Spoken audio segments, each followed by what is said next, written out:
If you want to transform your flat, boring characters into complex superheroes, then let me tell you about the 10 traits that every character needs. The first thing I'm going to talk about is outer conflict because it's the easiest to understand, but if there's something specific that you're curious about, check out the timestamps in the description and jump to the one that you're most interested in. The outer conflict is when your character has a goal and there's something outside of their control that is preventing them from achieving that goal. Now, heroes usually have an obvious goal: overthrowing a tyrant, stopping a war, not dying. There are 4 primary ways that you can have outer conflict, and that is character versus character, character versus environment, character versus supernatural forces, and character versus society. There are many ways that these can be written, and you can even blend them if you want to. Let's say you're writing a science fiction novel. Your character comes to a door that they can't access. Let's say that it's blocked by an access code that they don't have. Now, the obvious outer conflict here is character versus environment, but the access code provides another source of conflict that is also character versus environment. Some people may call this character versus technology, but I don't really count that as a category because technology is just a part of the environment. Now, depending on your character, there are a few ways that he might approach this problem. He may attempt to force the door, he may attempt to hack his way through the access code, or he may wander around in a facility full of zombies looking for a voice recorder that will allow him to get beyond the door. And hopefully it's obvious, but make sure that your character thinks that in order to achieve his goal, he has to get past this external conflict. Don't just put a conflict in there for no reason. Make sure your character is motivated to get in that room. You can't just have outer conflict. Every good character faces inner conflict also. We just talked about outer conflict and talked about character versus environment or character versus character. In inner conflict, you have character versus themselves. This can be the primary conflict that's driving your story, but be sure that you think about the genre and the overall story before you make inner conflict the primary driver. You're much more likely to have inner conflict as the primary obstacle in a novel if you're writing something like a horror novel, but in fantasy novels, inner conflict tend to drive character decisions more than the actual plot. For example, in Dune, we're often shown Paul's thoughts in a variety of different matters. He's desperate to avoid the jihad, even going so far as to call himself Paul Muad'Dib instead of Muad'Dib, even though his vision foretold that he would go by Muad'Dib. Nevertheless, he still finds himself hurtling along towards the jihad in the end. So even though he changed his decision, it didn't change the actual plot of the story. And in the end, he realized that the jihad was inevitable. What's your character's primary goal? It could be something as simple as paying their bills or not paying their bills. Or it could be something much larger, like throwing a ring into a fire that's halfway across the world. Now, most of your characters' decisions are going to be driven by their primary goal, but I do think it's very important to give them minor goals that pop up throughout the story. If you haven't seen my video on outlining already, then check out the link up here so you can check out my outlining video, which is part 1 of this series. Every conflict that your character experiences should have a minor goal attached to it.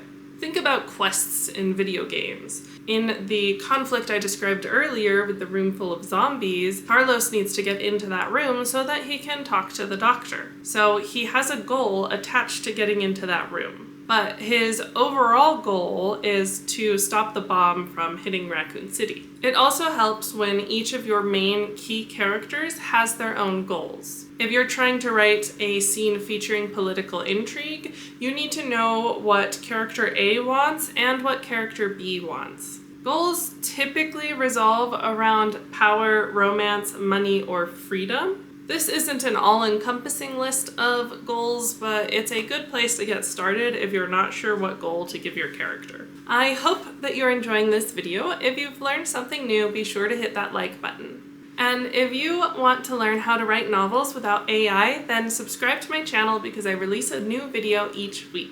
This video is part 3 of my book writing basics series, which will give you all of the tools that you need to write a book in 30 days. Every character has flaws. They'd be boring without them. And you can have a lot of fun playing around with flaws too. Let's say you have a character with severe OCD. Give them many opportunities for this to play out. If your heroes are running away from the antagonist, maybe they run across a picture frame that's crooked on the wall and your character with OCD just has to stop and fix it, which of course draws exasperation from the rest of the characters. This is a great way to add some comic relief in a scene that should otherwise be very tense and stressful. Perhaps right as he fixes it, the creature comes around the corner. Maybe it's a huge monster like a werewolf or a mutant or something, and it's going around the corner so fast that it hits the wall, which then causes a big earthquake, shaking, things happen, everything's moving. I can't think of the word right now. And the picture frame falls off the wall, and that can add a little bit of extra flavor to your scene.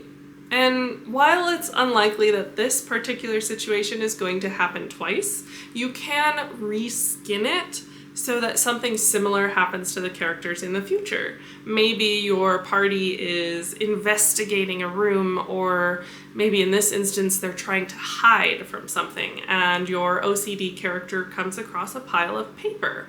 This is a great opportunity to show character growth, which is essential for writing good characters, because maybe instead of fixing the pile of paper, which would cause enough noise to draw the attention of the creature, he lets it be. But be sure you show this, whether it's by he's clearly itching to go over there and straighten up the paper, or like he thinks something about trying to fix the paper, but then in the end he doesn't actually fix it. The worst stories are the ones that don't show character growth. And in contrast to flaws, every character needs positive traits. And I know what you're thinking. Kayana, that's obvious. And you're right, it is obvious for good characters, but your antagonists need to have positive traits too. Now, I know Professor Umbridge doesn't seem like she has any positive traits, but she has great work ethic. In fact, her work ethic is phenomenal. She works very hard to make Harry's life as miserable as possible. If she didn't have a good work ethic, she wouldn't have made 26 or however many educational decrees it was. She wouldn't have locked Harry's broom in her office, and she would not have walked into the Forbidden Forest to look for Dumbledore's secret weapon. I love Professor Umbridge. I mean, I hate her, but she's such a beautifully written monster. Without a healthy mix of flaws and positive traits, characters are flat, which makes it difficult to accomplish this next point in writing.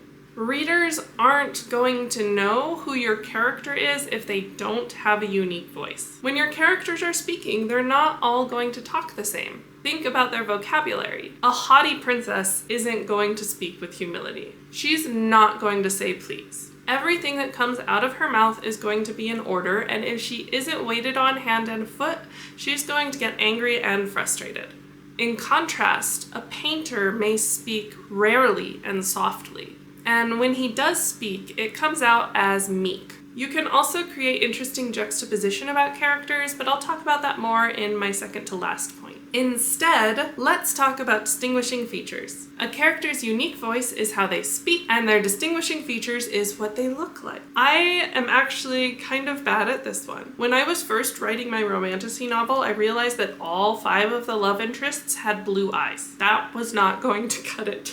In fantasy and science fantasy specifically, you can use distinguishing features to help differentiate your character races. When you're making distinguishing features for your key characters, think about what role they play in the novel. A soldier might have a hideous scar, or perhaps he's missing an arm. Whereas, in contrast, you would never see a musician without his instrument. He'd feel naked. How might you use distinguishing features to show that someone is not what they seem? Let me know in the comments. Before you give a character a name, ask yourself if they are essential to the plot. There's a really simple way to test whether or not a character is essential. Would it significantly change the story without that character? Let me give you an example. In the beginning of my novel, my characters are seated in an enclosed carriage. They are being escorted by some knights, and one of them keeps my heroine updated on their progress. This knight doesn't have a name because frankly she doesn't really matter. She could be a knight, she could be a hired mercenary, she could be the driver of the cart. The only thing that matters is what skin they're wearing. Do they have main character energy, or are they just an NPC? Later, however, you meet a pair of knights that works closely with one of the heroine's love interests. These two are both important to the course of my story, and because of that, they have names. One of them actually saves my heroine's life, and if he wasn't in the story, then she would die. So he is irreplaceable. Now, earlier, I promised to talk about how you can create juxtaposition with character traits. A great way to spice up your characters is by creating contradicting traits. This is a nice way to blend positive traits and flaws, but you can also create juxtaposition by putting two conflicting characters together. If you want me to make a video about how to write good character relationships, let me know in the comments. Some of the most common contradicting traits are a little bit obvious. A group of techies is going to have trouble opening a heavy door or pushing a heavy boulder. But when I'm reading, I love finding contradicting character traits that you wouldn't expect. I've written a golden child who hates the enemy so vehemently that he cannot keep his emotions at bay when he's thinking about them, which creates some interesting conflict between my main character and the love interest, making it so that the dynamic between him and the main character is not typical to a golden child archetype. I've also made his distinguishing features so that he's obviously the golden child. And while I'm finding that it's becoming more commonly used, I love the monk that descends from nobility. The last thing I want to touch on is backstory. Now, of course, every character needs a backstory. So instead, I wanted to go over 5 myths about backstories when you're writing your first draft. First, the only backstory you need to have figured out is your main characters. It's good to know all of the key characters' backstories, but it's not essential to writing the first draft. None of these backstories need to be detailed. Just have 1 to 3 minor details about them so that you know at least where the character's coming from. Myth number 3. Your reader is not going to know every detail of your backstory. In fact, by the end of the book, your reader should still know less about the character's backstory than you do as the author. Which leads me to myth number 4. Your backstory should not overshadow the main story. We don't need flashbacks unless it is absolutely crucial to understanding the main plot. Myth number 5. Not every backstory needs to have misunderstood family and deep, life-altering trauma. You could have an antagonist who grew up spoiled and getting everything that they want, so naturally they just assume that they deserve to conquer the world.